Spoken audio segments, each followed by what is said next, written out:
Parkiranje v Štepanjskem naselju v Ljubljani bo vsaj začasno spet brezplačno. Okrajno sodišče v Ljubljani je namreč odločilo, da občina, dokler sodišče ne odloči o tožbi prebivalcev zoper njo, v naselju ne sme več pobirati parkirnine. Občina je plačljivo parkiranje tam uvedla sredi januarja, kar je stanovalce zaradi hudega pomankanja parkirišč močno razjezilo.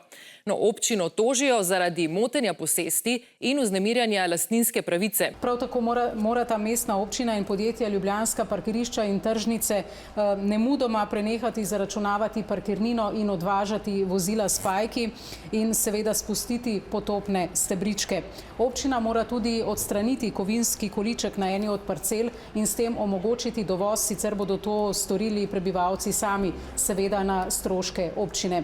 Kot rečeno, začasna odredba velja do pravnomočne odločitve v tem sodnem sporu. To lahko traja več mesecev, sicer pa so prebivalci Štepanjskega naselja tožbo sprožili, ker pravijo, da nov parkirni režim in režim območij za pešce močno vplivata na njihova življenja in posegata v zemljišča, ki pripadajo etažnim lastnikom.